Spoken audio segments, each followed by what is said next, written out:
da nossa igreja, óbvio, tomando todos os cuidados. Vamos lá, irmãos, capítulo 4, verso 1 ao 11. Nós iniciamos o capítulo 4 há um mês atrás, né? Mais de um mês atrás. Então não tem como você ter lembrado de tudo. Então nós vamos refazer uma parte pequena que nós havíamos começado o capítulo 4 e esperamos, com a graça de Jesus, terminar esse capítulo 4 de Apocalipse. Apocalipse, capítulo 4, Apocalipse, o último livro da Bíblia, e eu gostaria de chamar você a atenção a esse texto, e se você faz parte dessa nossa classe, não perca os estudos, não perca, faça de tudo para você estar acompanhando, e de preferência com a sua Bíblia do lado, com a sua anotação do lado, a caneta, anotando, porque você precisa aprender alguns detalhes desse livro fantástico que é o livro de Apocalipse. Capítulo 4, verso 1 ao 11. A Bíblia diz assim: depois dessas coisas, olhei e eis não somente uma porta aberta no céu, como também a primeira voz que ouvi, como de trombeta, ao falar comigo, dizendo: sobe para aqui e te mostrarei o que deve acontecer depois destas coisas. Imediatamente eu me achei em espírito, e eis, armado no céu um trono, e no trono alguém sentado. E esse que se acha assentado é semelhante no aspecto à pedra de jaspe e de sardônio, e ao redor do trono há um arco-íris, semelhante no aspecto à esmeralda. Ao redor do trono há também 24 tronos, e assentados neles 24 anciãos, vestidos de branco, em cujas cabeças estão coroas de ouro. Do trono saem relâmpagos, vozes e trovões, e diante do trono ardem 7 tochas de fogo, que são 7 Espíritos de Deus. Há diante do trono um como que o mar de vidro, semelhante ao cristal, e também no meio do trono e à volta do trono 4 seres viventes cheios de olhos por diante e por detrás. O primeiro ser vivente é semelhante ao leão e o segundo semelhante ao novilho. O terceiro tem o rosto como de homem, e o quarto ser vivente é semelhante à águia quando está voando. E os 4 seres viventes, tendo cada um deles, respectivamente, 6 asas, estão cheios de olhos, ao redor e por dentro. Não tem descanso, nem de dia e nem de noite, proclamando: Santo, Santo, Santo é o Senhor, Deus, o Todo-Poderoso, aquele que era, que é e que há de vir.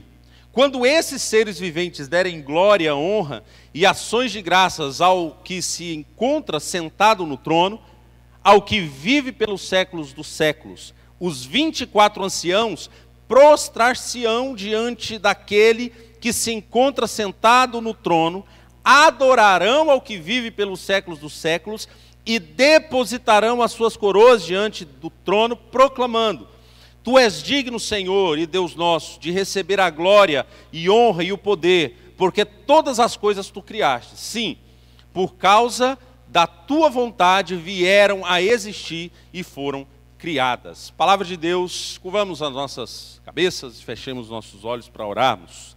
Senhor, em nome de Jesus, nós nos colocamos diante do Senhor e pedimos, meu Deus, que o Senhor, com Teu Espírito Santo, possa nos esclarecer as Tuas verdades, possa nos fazer compreender de forma mais objetiva, mais profunda essa Tua palavra.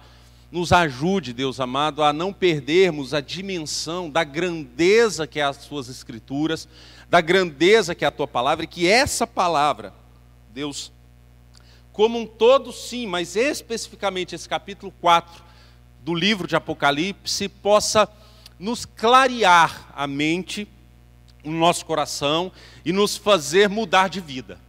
E é o mais importante nisso, Senhor. Que a nossa vida seja transformada com essa reflexão dessa manhã, em nome de Jesus. Amém. Para a gente relembrar o que a gente tem introduzido, né, esse caminho, né, A gente precisa lembrar que o livro do Apocalipse, ele não é um livro qualquer, e nós não podemos interpretá-lo de maneira literal. Nós falamos isso já algumas lições, no capítulo 1 principalmente. Nós fizemos umas 2 aulas só falando sobre como é que a gente deve interpretar Apocalipse. Então, nós partimos sempre do pressuposto que Apocalipse não se interpreta de maneira literal. Não há literalidade, até porque o próprio João, várias vezes, ele diz como que, né? Então ele sempre usa figuras, né? Óbvio que existem situações que existiam, contextuais, como por exemplo, existem coisas literais do Apocalipse? Sim, existia a igreja de Éfeso. As 7 igrejas às quais foram direcionados, o capítulo 2, se você olhar na sua Bíblia, capítulo 2 e o capítulo 3, eram igrejas reais, eram igrejas verdadeiras. Existiam aquelas igrejas naquelas respectivas cidades, elas estavam lá. Só, se o Joel Neto quiser ir lá, já está lá tendo aula, beleza? Então, tinha igrejas naquelas cidades. Isso era um aspecto que contextualmente provado como sendo literal. Agora, existem figuras que João vai usando como que se fosse realidade. São metáforas, são alusões, né? Quando ele fala, aqui nós vemos algumas alusões dela, como trono, como sala de comando, como 7 estrelas. É o que vai usar também no capítulo 1, né, quando ele fala a respeito das igrejas, como sendo o candelabro de Deus no mundo, né, como sendo o povo de Deus, as 7 igrejas, a totalidade, aquelas igrejas que servem como luzeiros nesse mundo. Do mesmo jeito que quando ele fala dos anjos da igreja, ele está falando de uma autoridade específica daquela igreja. Poderia não ser literalmente anjos também, né, mas eram autoridades. A figura era um reporte a uma autoridade que estava sobre a vida daquela igreja, né? Então, não necessariamente, o livro do Apocalipse, nós não podemos tentar interpretá-lo de maneira literal. Se nós fizermos isso, nós vamos correr riscos sérios, como correm muitos riscos de pessoas, de forma equivocada, fazerem interpretações literais desse livro, e isso virá a coisa mais cinematográfica possível, como, por exemplo, um filme conhecido de muitas pessoas, filme Deixados para Trás, extremamente destoando do que a Bíblia diz a respeito da segunda vinda de Jesus. Não existe em nenhum lugar na Escritura um arrebatamento secreto, por exemplo. Não existe isso. Aquele negócio de pessoas estar no avião, se você já assistiu o filme, né? De pessoas estar no avião, tem muita gente que morre de medo disso, né? De chegar na igreja, a gente usa até brincadeira. Nossa, será que foi arrebatado, né? A igreja foi e eu fiquei, né? As pessoas ficam com muito medo dessas coisas, né? Sem falar nos chips, né? Sem falar que dentro da vacina contra a Covid tem uma marca da besta que vai ser colocada dentro de você. As coisas mais estapafúrdias possíveis você vai ouvindo, porque as pessoas se atêm ao livro do Apocalipse e algumas outras profecias, como de Daniel, né, que é o livro, entre aspas, o livro profético, o livro apocalíptico do Antigo Testamento, o mais apocalíptico do Antigo Testamento é o livro de Daniel. Então, interpretações literais de textos proféticos podem fazer com que você cometa equívocos teológicos e doutrinários dos mais absurdos, Então, é importante você olhar para o livro do Apocalipse dessa forma. É um livro que não tem a intenção de apresentar literalidade de alguns fatos. Nós falamos sobre algumas seções do Apocalipse. O Apocalipse não é um livro que começa, por exemplo, é alguma coisa que você pode relembrar, né? O livro do Apocalipse não é um livro que começa no capítulo 1 e vai numa progressão até chegar ao capítulo 21 e 22. Não é essa a progressão. A progressão do livro do Apocalipse, ele se divide em 7 sessões que acontecem simultaneamente. É como se fosse um filme só e que tem 7 câmeras. O filme está rodando, mas tem 7 câmeras nesse filme. E cada câmera um olhar diferente. De forma que a primeira sessão, ela não antecede a segunda sessão do Apocalipse. Nós vamos estudar essas sessões, né? Nós estamos analisando essas áreas. Primeira área que nós estudamos, a área das igrejas. né? Como que está acontecendo. Agora nós vamos partindo para outra sessão, que é a parte do trono de Deus. Preste atenção nisso, entender isso vai fazer você entender que nós estamos vivendo o milênio. Agora, nós estamos entendendo, nós estamos no milênio. Existem muitas interpretações consideradas, que nós falamos outras vezes, chamada pré-milenista. O que significa pré-milenista? O pré-milenismo defende que nós estamos vivendo um período que antecede o milênio do reinado de Cristo na Terra. Nós entendemos que o reinado de Cristo já iniciou. Quando? Na sua primeira vinda. Quando Jesus disse lá, ó, está consumado. Morreu e ressurgiu dos mortos. Iniciou o reino. Tanto que essa é a palavra de Jesus para o discípulo de João Batista. Quando o discípulo de João Batista vai e pergunta para ele, ó, você é o Cristo ou nós temos que esperar outro? Aí Jesus disse para o discípulo João Batista, ó, manda avisar João que os cegos vêm, os coxos andam e aos pobres é pregado o reino de Deus. Então o reino já estava sendo estabelecido na vinda de Jesus. Quando Jesus morre, ressurge e vai aos céus, a igreja recebe poder para ser testemunha desse reino. O reino de Deus já estabelecido, que se consumará na sua segunda vida. Um outro equívoco dos pré-milenistas é entender que tem várias voltas de Jesus, né? Jesus só vem na terra 2 vezes. A primeira ele já veio, ele só virá de novo para consumar. Então não teremos mais outras vindas de Jesus, senão a única, de vinda para a consumação de todas as coisas. Nós estamos estudando isso já há um tempo. Se você está acompanhando até o capítulo 3, principalmente o capítulo 1, a gente falou um pouco sobre isso. Agora, indo de forma mais específica ao capítulo 4, nós vamos entendendo aqui que nesse texto, a primeira visão aqui foi do Cristo da glória e a glória da sua igreja, né? Então, a visão é de Jesus. Olha o versículo 1, o que vai dizendo, né? Depois dessas coisas, olhei e eis não somente uma porta aberta ao céu, como também a primeira voz que ouvi, como de trombeta, ao falar comigo, dizendo, sobe para aqui e te mostrarei o que deve acontecer depois dessas coisas. Ou seja, aqui começa uma ideia do Cristo mostrando para João a revelação do céu, e não era um descobrimento da terra, era uma revelação do céu que inicia aqui no capítulo 4. Inicia Jesus falando para João, olha, o céu está agora sendo revelado a você. Não é agora descobrir as coisas, os segredos da terra, não, é o céu. Todas as coisas começam no céu. O conhecimento futuro jamais será alcançado através de mágicas, de leitura dos astros, né? Existem muitos cristãos, né, que ficam aí caçando signo, né? Eu sou do signo tal. Não existe isso.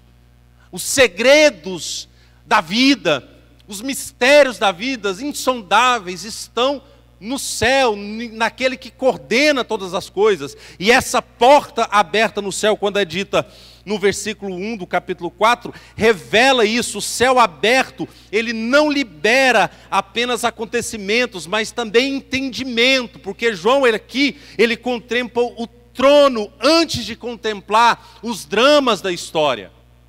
Notem que antes mesmo de falar das tribulações que viriam, depois, subsequentes, o que João é convidado a olhar? Olhe para o céu. Ore para a glória que está no céu.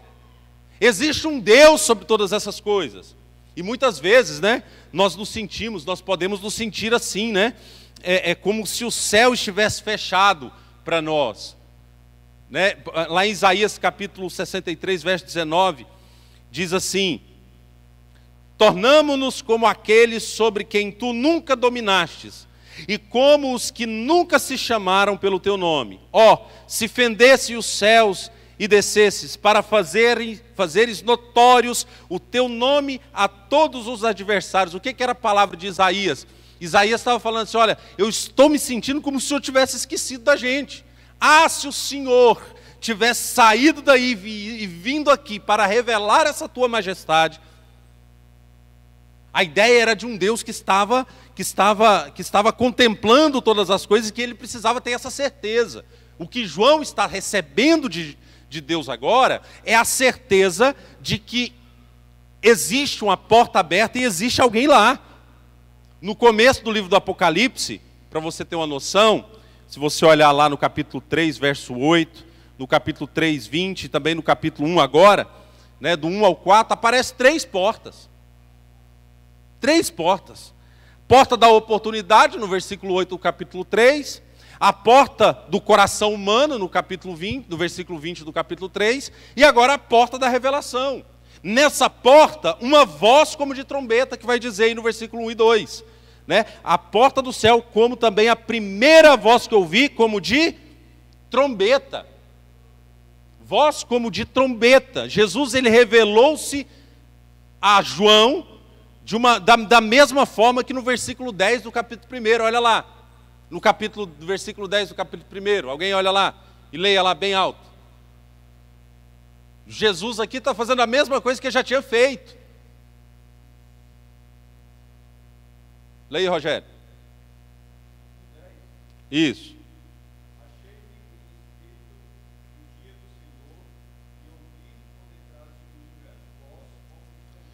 Versículo 11, o que é que João faz?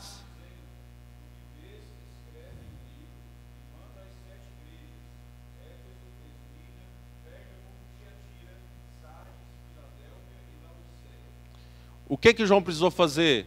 Ouviu a voz e só se abriu e olhou.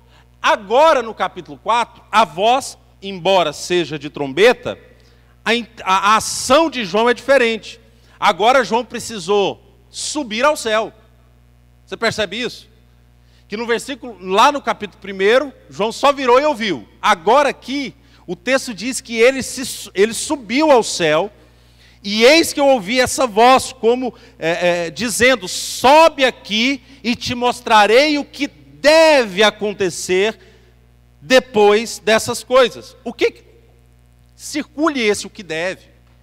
Porque Jesus olha para João e diz o que para ele? Olha, isso aqui, agora você vai anotar o que deve acontecer.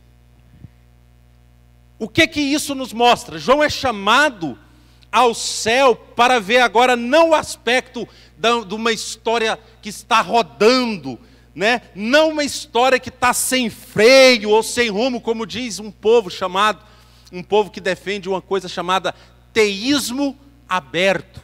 Isso está exageradamente impregnado nas igrejas evangélicas. Uma coisa chamada teísmo aberto. O que defende o teísmo aberto? A história, ela é um carro sem freio. A história, alguém deu corda, Deus deu corda no mundo e largou ele à mercê de si mesmo. De forma que Deus não está no controle de todas as coisas.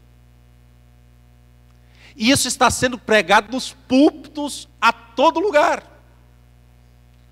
E que grande questionamento parte da seguinte conclusão: Deus é bom e não há variação dele em maldade nenhuma. Se Deus é bom e está no controle, como que tem maldade no mundo? Por que tem Covid? E eles chegam à conclusão de que Deus não está soberano sobre todas as coisas. Deus não controla todo o universo.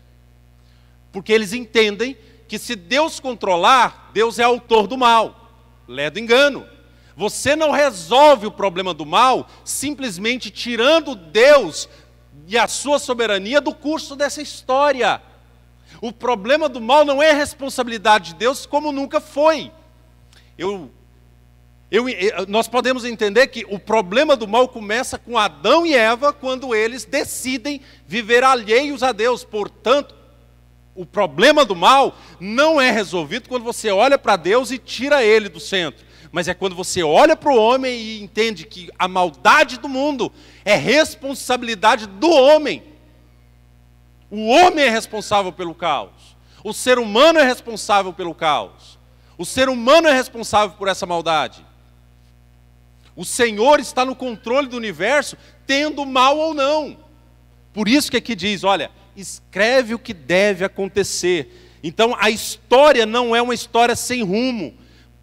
Também não é uma história dirigida por homens. Está um monte de crente com medo da China, com medo de impérios humanos, como que se a história do universo fosse conduzida por eles. Não é?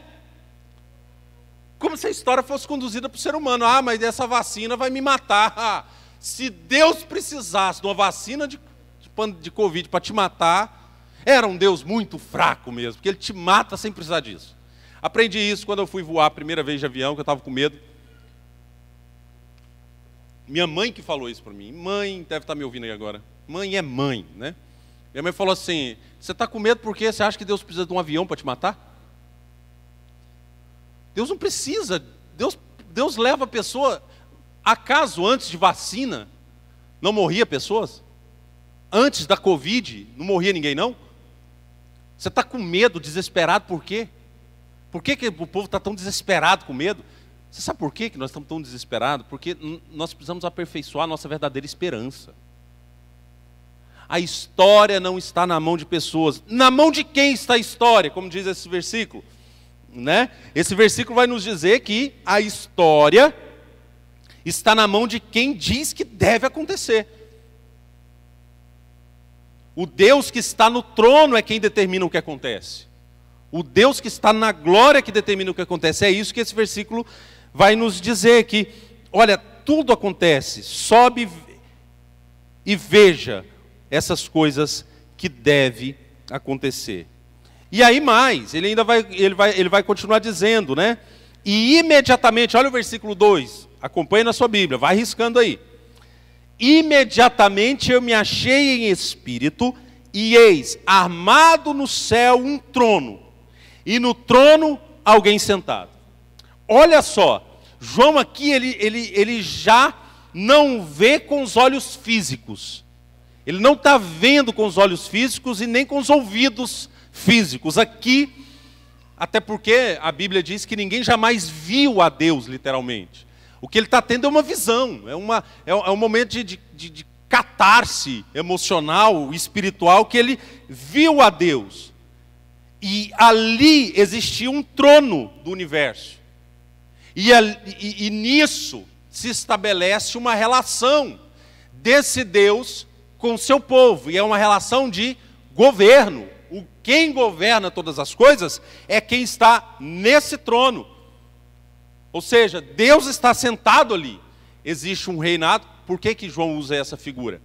Eles viviam num tempo de impérios, né? E se levantava muito impérios com figuras muito poderosas. Muito poderosas. O Império Romano tinha acabado de... Estava ali, o Apocalipse foi escrito aí por volta do ano 90, 95 depois de Cristo. Então, ali ele já estava vivendo o reinado provavelmente do imperador Domiciano.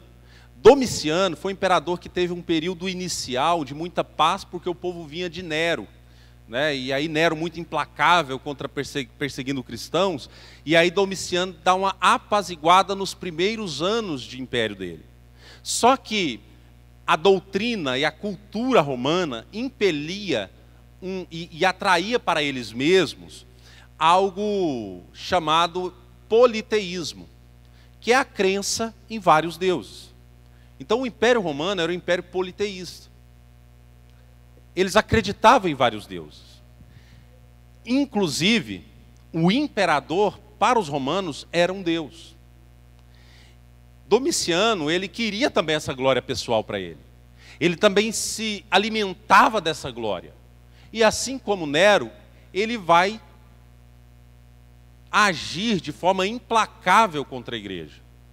Tanto que a história conta que ele foi considerado o segundo Nero.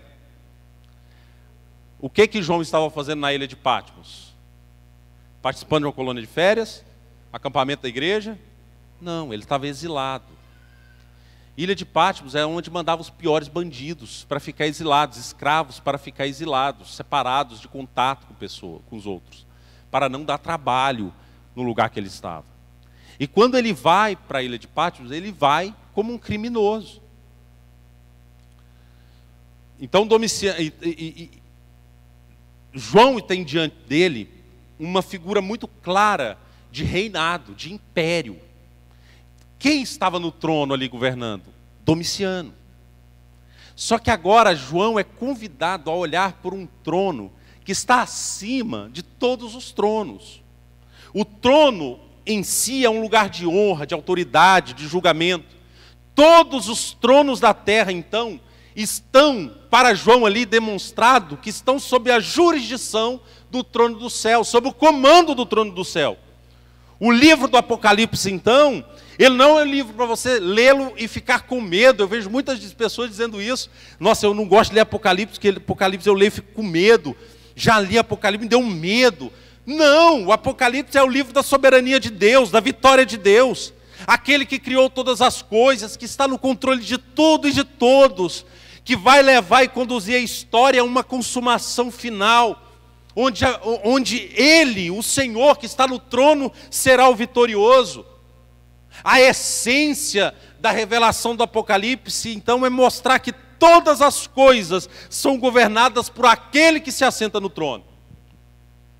Tudo é governado por Ele. Pra você ter uma ideia, no Novo Testamento, a palavra trono, no Novo Testamento, aparece 67 vezes. No Novo Testamento. Confere aí, conta aí.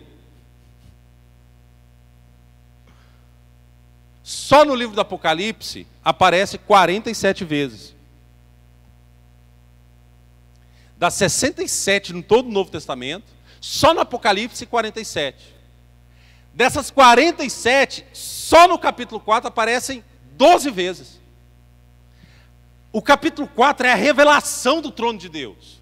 Não há história, não há paz se você não entender esse capítulo 4. Talvez o capítulo 4 é o capítulo mais importante do livro do Apocalipse inteiro, porque é a partir dele que acontecem todas as coisas. É a partir do trono que tudo vem acontecer.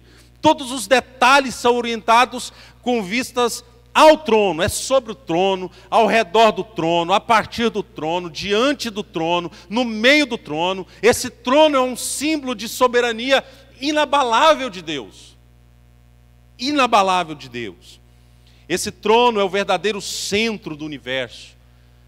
Nele subsistem todas as coisas, nele estão todas as coisas. Esse trono não está na terra, mas ele está no céu. O universo na Bíblia, né? Houve uma demanda, houve um tempo em que os pesquisadores, os cientistas, discutiam como que era o universo, se era geocêntrico ou se era heliocêntrico, né? Se o universo todo girava em torno da Terra, ou se o universo girava em torno do Sol, né? Houve um tempo que se discutiu isso. Hoje, o universo para o mundo científico é heliocêntrico, é provado que esse sistema solar, esse universo gira em torno do Sol e dessa imensidão do Sol. Mas na Bíblia não é heliocêntrico. Na Bíblia todo o universo é teocêntrico. Tudo gira em torno do Deus do universo. E aqui nós temos a verdadeira filosofia da história. Tudo converge para a glória desse Deus. E o versículo 2 continua dizendo: imediatamente achei e eis armado um trono, e no trono alguém assentado. Versículo 3, olha aí na sua Bíblia. E esse que se acha sentado no trono é semelhante à pedra de jaspe e de sardônio. Você fala, que diacho de pedra é essa? João, ele olha para o trono e vê que tem alguém lá. Tem alguém reinando. Do mesmo jeito que em Roma tinha um trono, Domiciano estava lá, teve Nero, teve o Império Macedônio, teve a Mesopotâmia, tinha já naquele tempo. Não sei se você sabe, a China não é de hoje, tá? A China é daquele tempo. Nem o Império Romano se atreveu a invadir, a lutar contra o Império Chinês. Eles eram impérios poderosíssimos já naquele tempo, no mundo antigo, e eles caminhavam cada um no seu quadrado, cada um na sua região, lutando às vezes por alguma terra ali nas beiras do Oriente Médio. Mas eram dois impérios poderosos. João, ele tinha dimensão do que era império. E ele olha agora nessa visão do céu e vê um trono. E a pergunta que fica e o que é interessante nisso é que aquela igreja estava sendo perseguida, torturada e martirizada. E para essa igreja tem aqui uma mensagem consoladora: saber que o seu Deus está no trono. Isaías 6, versículo 1 nos diz isso. Salmo 99, verso 1. Alguém pode abrir esse Salmo 99, verso 1? Reina o Senhor, acho que é reina o Senhor e trema os povos. Ele está entronizado acima dos querubins. O que é a palavra entronizado? O que significa a palavra entronizado? Está no trono, está colocado no trono. Lê o capítulo, versículo 1 do capítulo 90, do Salmo 99, verso 1. Lê aí, Deise. Bem alto aí. Salmo 99, verso 1.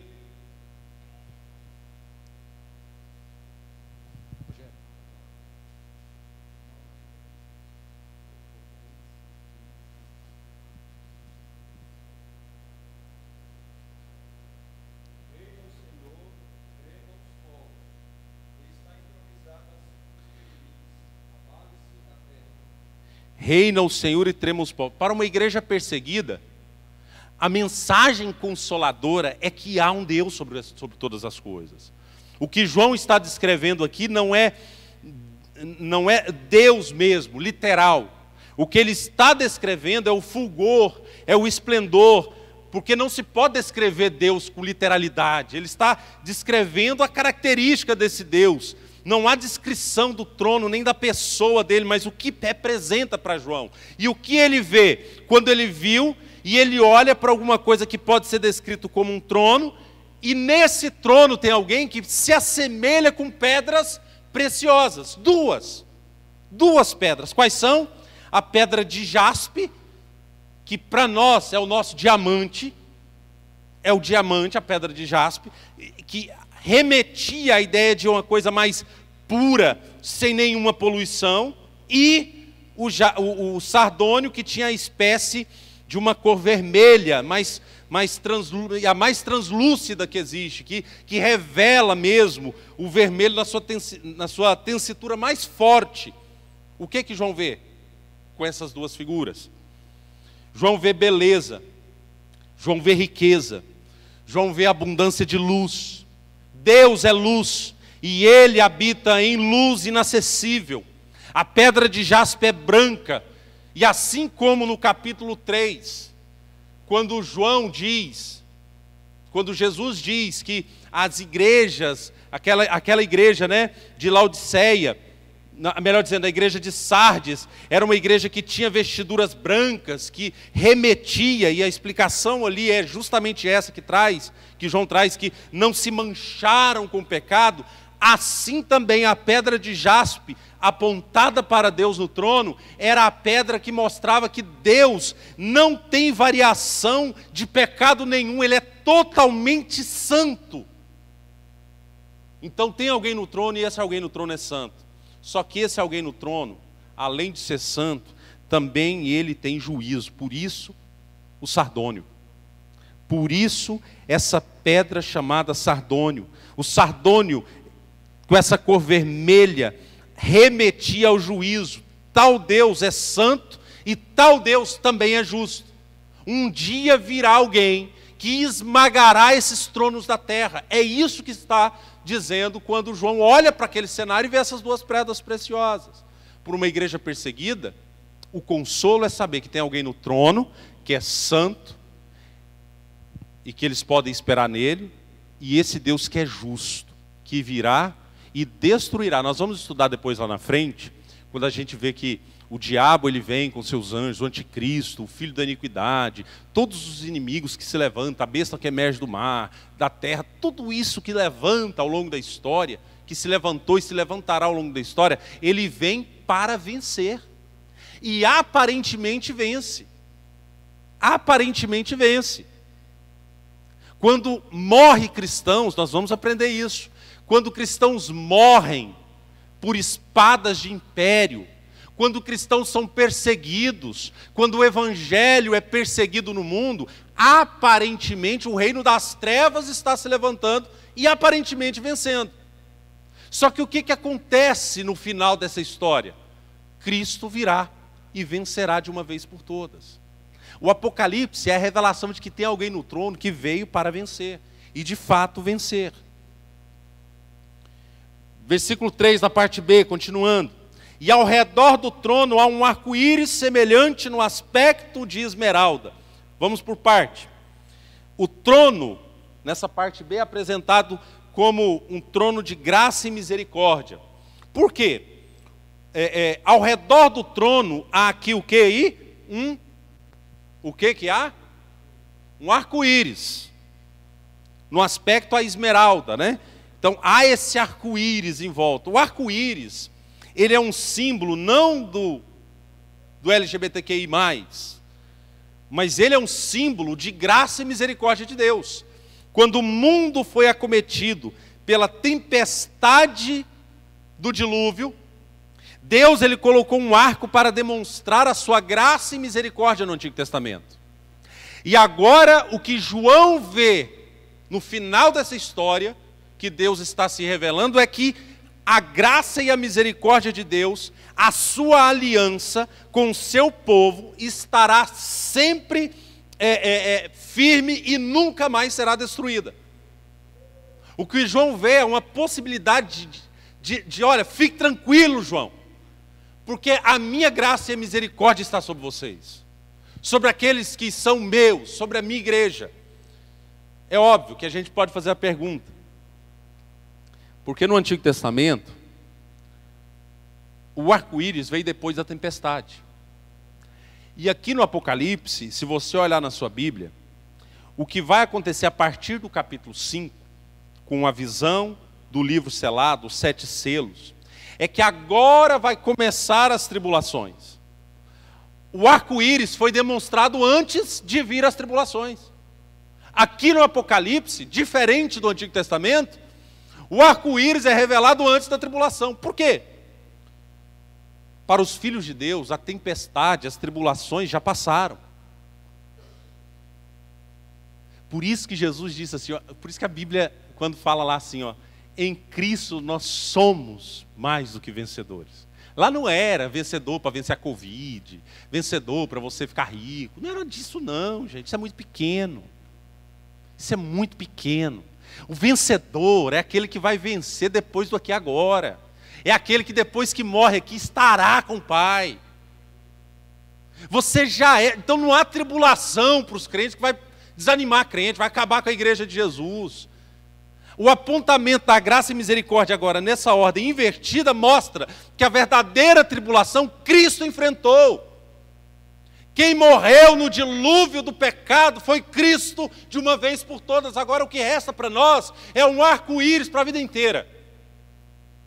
É o arco-íris, é a graça e misericórdia de Deus sobre a nossa vida, para a vida toda. Para todo sempre está sobre nós esse tempo. Nós estamos vivendo esse milênio, esse reinado de Cristo agora. E Ele entrou, penetrou no nosso coração e nos domina. O que foi redimido não pode ser destruído. Isso serve para você. Se você foi redimido por Cristo, jamais você será destruído. Pastor, então quer dizer que eu não vou morrer aqui na terra? Não! É que a morte não pode te destruir. Por isso que Jesus olhou para João, para o seu amigo Lázaro, quando ele estava morto. Às vezes a gente acha que aquele cenário ali é para que a gente pode orar, cada morte orar para ressuscitar morto. Jesus não estava ensinando isso. O que Jesus estava ensinando é o que ele falou antes de ressuscitar Lázaro. Qual que foi a palavra de Jesus, a frase principal de Jesus, quando antes dele falar, tira a pedra? Às vezes a gente acha que a palavra principal é tira a pedra, não é antes. Quando Jesus fala assim, ó, aquele que crê em mim, ainda que morra, viverá. Trocando em miúdos, o que foi redimido não pode ser destruído. O que foi redimido jamais será destruído. Antes de Deus derramar o seu juízo sobre a terra, aqui está mostrando que Ele oferece sua graça e sua misericórdia. antes das 7 taças, das taças do juízo, ele envia as trombetas de alerta. Antes do juízo, vem o alerta. Isso aconteceu na história do povo de Israel. Antes do exílio, o que Deus estava mandando sempre, constantemente? Deus estava mandando profetas para alertar a igreja. Abre o olho. Essa palavra é para mim e para você hoje. As trombetas estão soando no curso da história. Deus está no trono e as suas trombetas estão soando. Os relâmpagos, as vozes e os trovões são evidências de juízo e ira. O arco-íris, antes dos relâmpagos, revelam a graça e a misericórdia de Deus com o ser humano, chamando o ser humano para si. Hoje, muitos homens escarnecem a Deus. Hoje, muitos homens escarnecem a Deus. Hoje, muitos homens olham para Deus e zombam da palavra de Deus. Muitos homens usam a mídia para dizer que Deus está errado, os valores morais são invertidos, tudo isso é colocado contrário ao que Deus estabeleceu como sendo valor principal para o homem. O valor moral de Deus está sendo colocado em contraposição ao prazer pessoal do homem. O que importa é você ser feliz. Que negócio é esse desse Deus que vira para mim e diz o que eu tenho que fazer, o que eu tenho que ser? Que coisa mais esquisita. O pastor Jorge Linhares foi chamado porque ele disse que menina é menina e menino é menino. Foi chamado para depor. Uma determinada pastora, pregadora, foi acusada de homofobia porque de repente ela disse que virou para os cristãos e falou assim: para de ficar, cristãos, defendendo bandeira LGBTQI, para de ficar defendendo bandeira de cor, de raça, defenda a bandeira do Evangelho. Ela só disse isso. Ela foi chamada como crime de racismo e homofobia, foi indiciada por um Ministério Público. E isso vai aumentando, querido. E isso só vai aumentando. Principalmente com as redes sociais. Agora eu acho que agora é a época da gente perder o medo de falar do Evangelho de Jesus. A gente tem que começar mais e sermos mais ousados no nosso posicionamento, não político, mas posicionamento do Evangelho. Falar sobre homem nasce homem e mulher nasce mulher é falar de Gênesis. É falar de valor de Deus. Não é opinião política.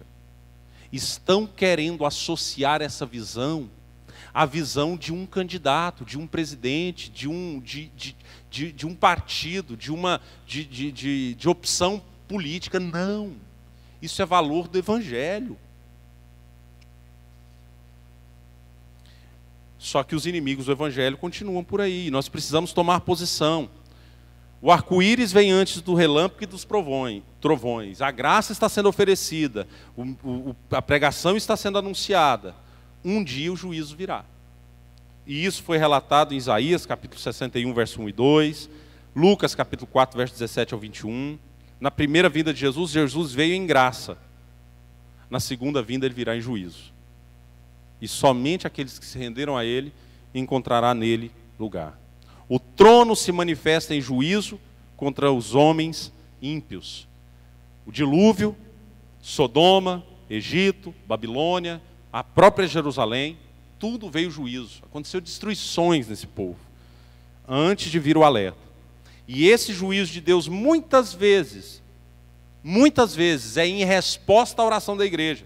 Se você olhar no capítulo 8, verso 3 ao 5 do Apocalipse, isso está relatado. Em resposta às orações da igreja, dos discípulos de Jesus, o que acontece é um juízo de Deus para o universo. O trono de Deus não é passivo. O cálice da ira de Deus está se enchendo. O juízo de toda a terra fará justiça. E ninguém vai escapar disso. O Espírito de Deus, aqui, né, quando é colocado, né, que esse espírito, há um espírito do Senhor aqui colocado nesses versículos, ele não diz que, não apresenta uma tocha de juízo apenas, mas ele apresenta que haverá um combate.